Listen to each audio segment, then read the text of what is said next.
What's your name? Thomas Fraiser, Where you from? Birkenhead, And your conviction?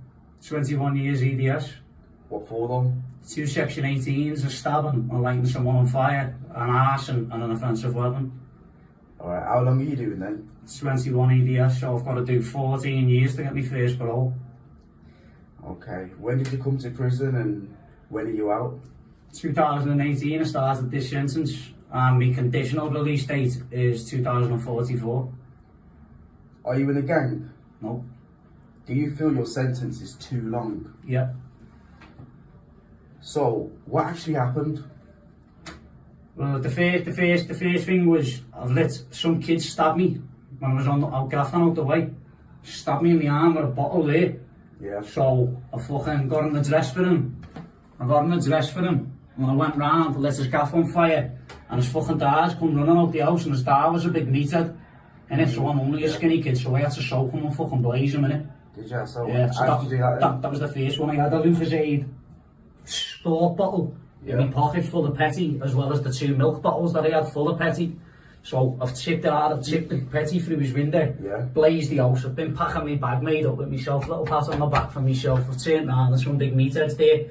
So I've ran at him and he's just started bingoing me all over the garden, absolutely bingoing me, taking me head off. So I just pulled the bottle out, absolutely soaked him and said, "Are you going to let me out of the garden or not?" He went, "No." I went, "Fuck off, one for lit him."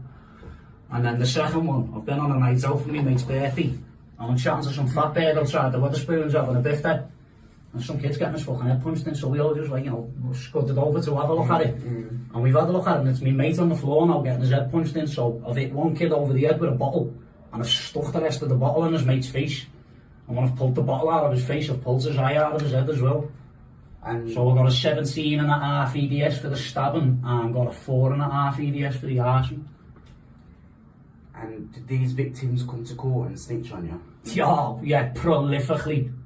Him and his 2 mates turned up. His 2 mates had nothing to do with it, but when I was fighting with him outside the fucking pub, one of his mates, who's apparently a school teacher, has picked this video up and started phoning it. Started filming it, so he's got me fucking stabbing him on camera with the bottle and that, you know what I mean? Yeah. And then they've turned up at court, all been crying their eyes out on the fucking stand and all this and all that. You want to read me transcripts, what I was saying to him, lad? I'm coming through and the kid's laughing in my face while I'm coming through to get sentenced, lad, So the judge is giving it all, he's clearly terrified for his life. All this, his 2 mates got on the stand, they started crying and all this and all that, and then as soon as I got convicted, you should have heard the round of applause around the courtroom, mate. Everyone was clapping? Yeah, personally I was fucking fuming, but they were made up with it, and the lads man started giving me a load of shit, so I called it a slag. Is it true that you took on this hit because you owed money to someone? No, they put it down. They had to put it down to 1 or 2 reasons, because apparently my family name has never been heard of by him, and I've never heard of his family name. So in other words, we didn't grass on each other, the fella that lit on fire. But they've put it down to you've either got to have done it on commission or you're criminally insane. And I've been ruled out as criminally insane, so they've put it down to as I've done it on commission, which basically means I've been paid for it. Did you get paid for it? Didn't fuck, I wish.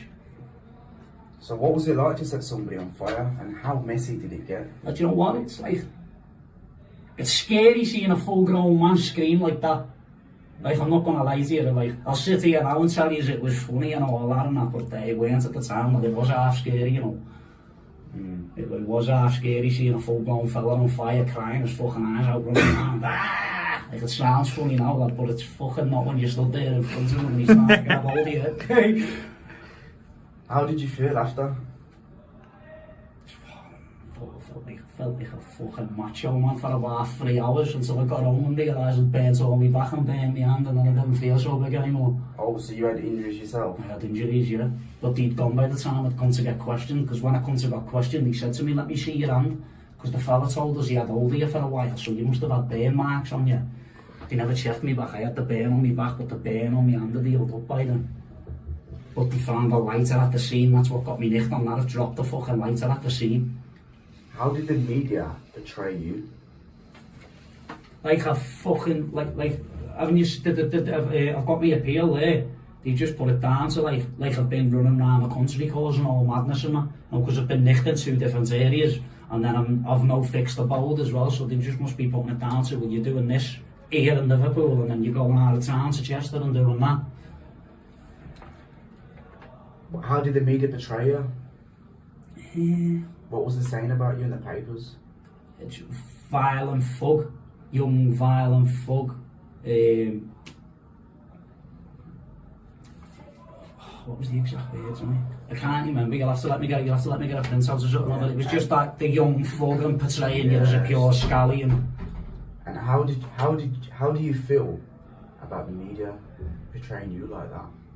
Bollocks, because they don't know me, they haven't got a clue who I am, and they haven't got a clue or nothing about the sentence. Okay. Mainly the Liverpool Echo, full of shit. If you could say something to your victim, what would you say? When I get out, I'm coming for you, or the eye you cunt. That's a promise.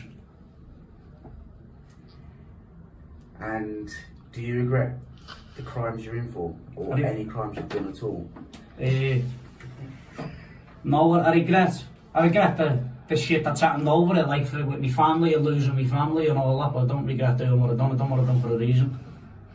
How did you know your victim? The second one I didn't, and the first one I didn't, I knew his son. Were you and the victim on good terms? No, we weren't on any terms. Okay. What's the truth? What do you want to clear up? Because there's a lot of stigma about your case, and everything that got said in court is not true, is it? Not all of it anyway. Not everything, no. And did they make a lot of lies up about you? I wouldn't say a lot. I mean, it's more the case details they've put down to shit. I wouldn't say so much me, because they've portrayed me to be an arsehole like I am, so... And you chopped someone, didn't you? So what was the injuries to that? That was his eye gone, removed his eyeball from his socket. And he literally came out? Literally no eye. I've got the picture there as well. Have you? I can show you pictures of that. I need that. Do you have a drug problem? Yeah. Expand. Are you on about, like, out there, the situation I was in out there? Out there, in here? Yeah, out there, I was bad on the Charlie. and on the ale, and I smoke. What do you smoke? Spice. Okay. How do you survive in jail?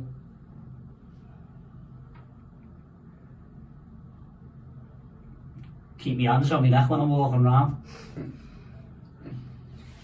And how do you make money out there and in prison? Out there, I used to sell a bit of weed and I was working on the bins. And in jail, I just fucking do what I can to get by. Okay. What do you do on an everyday basis? Colour shit. And literally 10 minutes ago, you got punched in the head, didn't you? Yeah. Tell me about that. For a bill that was meant to be paid weeks ago that I didn't pay. Why didn't you pay it? Because I was just a fucking idiot, and I just got myself into a bit of a rut that I couldn't get out of. You could say you're back up to your tricks. You could put it like that, like.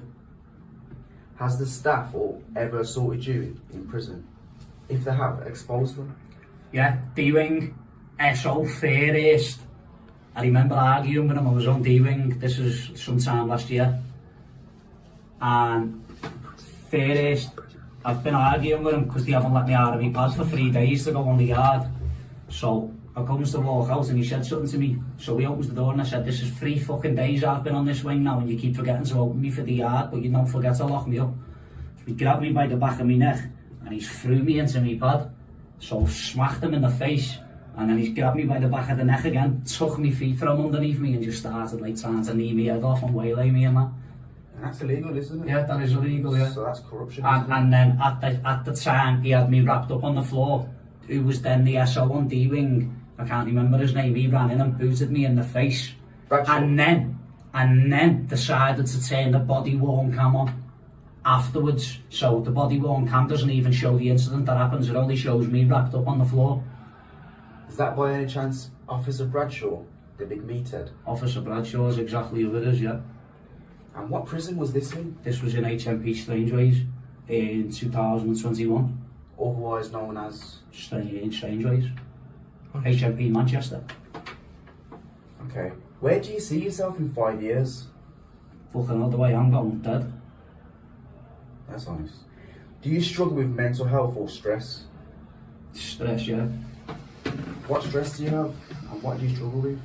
Just all sorts of stress, like, because I've got 2 kids, I've got an 11-year-old kid who I don't really see. I've got another 3-year-old kid who I see fucking once every couple of months if I'm lucky.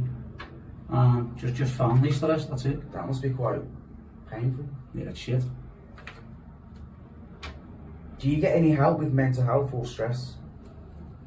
Not really, Or no. drugs? No, well, I take drugs to try and relieve the stress. And how much do you smoke a day? It varies, I suppose, for whatever you can get your hands on, I suppose, yeah. Have you ever assaulted anyone? Yeah. Who? On this sentence? Yeah. All I've been in here. Tell us about the time with the broomstick, with that screw, and you smashed it around his head. This was in Walton, this, at the start of this sentence, in HMP Liverpool. A screw by the name of Mr. Lamphium. I think he was new. I'd never seen him in Walton before, and I'd been there a few times previous. He called me a dickhead or something one day, and I was angry anyway. I'd seen me arse, so I stood at the corner of my pad. I was in a 4-man dorm, and when he's come round the corner, my mates winked at me, so I swung the brush and I fucking caught him right in the side of the head with it. So then the alarms went off, we all got banged up, and then they've come into the 4-man dorm of our 7 screws, and they've asked us all to get on our feet to leave the pad. So we've all got up one by one and gone to leave the pad. Now, I was the last to go to exit the pad, and they've stopped me and said, no, not you, wait there. And then he's turned round, Mr. G, his name was, he was the SO at the time on I-Wing. He now works at the block on the segregation unit in HMP Liverpool. He pulled me to a side, he pulled me off the bed, and he said, what's this, you're hitting my officers with a brush? I said, yeah, well, your officer needs to learn how to speak to people properly. To which then he smacked me in the stomach, and about 6 officers started having it with me. That was in 2019, HMP Liverpool, I-Wing. Why did you do that? Why did I do it? Why did he do that? I don't know, that's just the way a lot of officers are these days. A lot of officers, believe it or not, they should be here to help, but they're not here to help. They're here to give you a hard time to make themselves feel better.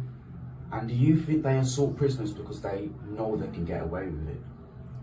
Yeah, because they can get away with it. Because it's their word against ours, and we're the so-called criminals of society, so who's going to take our word over a prison officer? And what do you think about corruption in HMP in Manchester? Disgusting. Ridiculous. Ridiculous. What do you hate the most about prison? The fact that the screws are here to open and close fucking doors, not give life advice, and we're here as a punishment, we're not here to be punished. What do you like the most about prison? Fucking hell, going to bed, What do you miss the most? going to the alehouse, Pardon? going to the alehouse, the pub. The pub. Do you have a support network that supports you? Do you mean like family ties and that? Not really, no, just my sister. Does anyone in the prison services support you in prison? No. So you're pretty much on your own. Yeah.